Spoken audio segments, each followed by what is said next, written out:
What?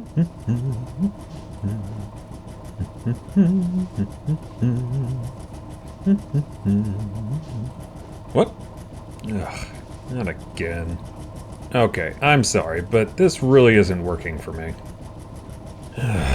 Okay, fine, just one pot.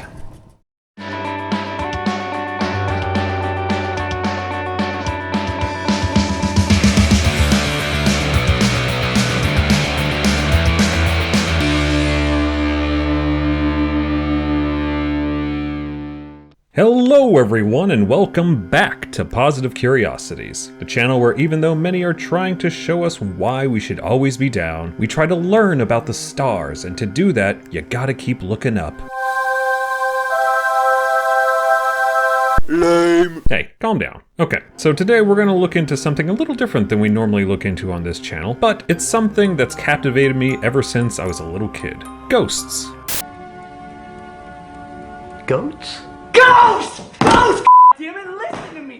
See, back when I was younger, I used to be really into the paranormal and UFOs and the occult. Friends and I in high school would go on ghost hunts to abandoned houses and buildings or graveyards or even a set of supposedly haunted railroad tracks. Today I want to look into how we see ghosts. To those asking yourself right now if I personally still believe in ghosts, I will say that no, I do not. Now, I'm not here to yuck anyone's yum, and I'm not saying that what I believe should be the end-all be-all of perfection. You think and believe what you do, and that's great. Diversity is indeed the spice of life. Honestly, if I was given enough evidence over an array of experiences, I would love to believe. Like Mulder's poster in The X-Files, I want to believe. I just can't without extraordinary evidence. See, what I want to do in this episode is to look into some of the more well-known experiences of ghost photos or spirit photography that have been taken throughout history. So, with that in mind, off we ghost! One of the most infamous ghost photos ever has been dubbed the Brown Lady of Raynham Hall. The story goes that Dorothy Walpole was banished to the house by her husband Charles Townshend after it was discovered that she was unfaithful. She was confined to the house for the rest of her life, not even able to see her children. She later died in that house of smallpox. Legends of her sighting date back to around the mid-1830s, but the famous photo wasn't taken until 1936 for Country Life magazine. Modern skeptics have explained it as a possible double exposure.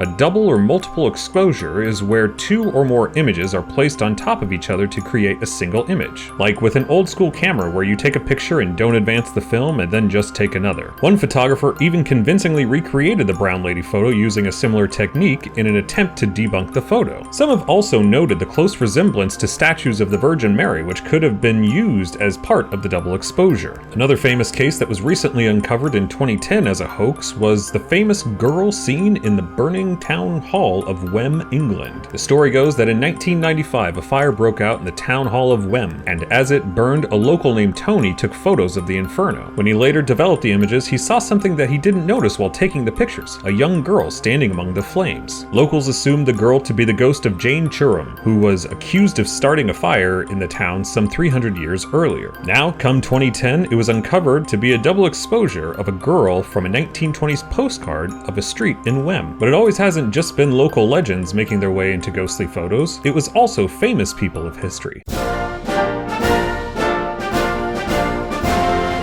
William Mumler was a photographer in the 1860s who took many spirit photographs with numerous clients, but his most famous was that of Mary Todd Lincoln and the then deceased former President Abraham Lincoln. Naturally, this was likely done through double exposure, but interestingly, one of his biggest critics was actually P.T. Barnum, who, I think rightfully so, claimed that Mumler was taking advantage of people who were grieving. Chalk one up for the greatest showman. It doesn't even have to be hoaxes or accidental double exposures either. In the ghost hunting world, there is a well-known phenomenon called orbs or ghost orbs or spirit orbs. Believers think that these mysterious circles in photos can actually represent spirits or supernatural entities. They are even sometimes color-coded to tell us what the entity is meaning by its visit to us from this photographic realm. Now, in reality, these could be attributed to dust, water particles, insects, and other small things floating around in the atmosphere due to a photographic phenomenon called backscatter, which is a common issue in photography where the camera's flash on these small particles suspended in the air leaves circular particular artifacts on the image. And while a lot of modern ghost hunters properly acknowledge this fact, some still want to cling on to this otherworldly explanation. I don't see why they can't just say something more fun and just as plausible, like tiny sloths floating in bubbles that can only be seen by cameras. We haven't even included experiences like pareidolia, which is where we humans interpret ambiguous things into something with meaning and significance. It's like the dark version of finding shapes in clouds, like you're finding dead people in water spots. So now some of you are probably thinking at this point, well, what's positive about all this? Seems like he's just going around trying to crap on everyone's beliefs. And honestly, that's not my intention. Like I said up front, believe what you want to believe, that's awesome. Again, I believed in it for a lot of my life.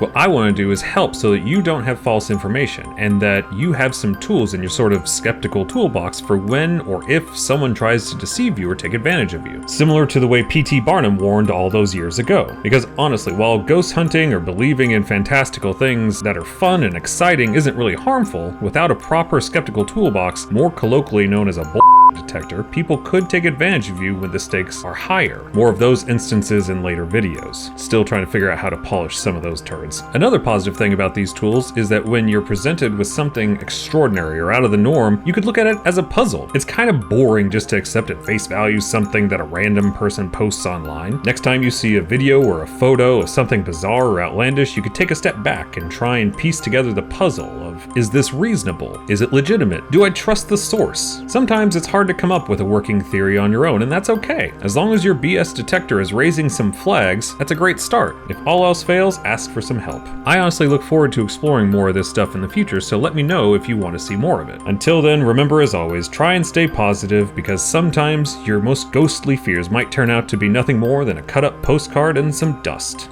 Cheers!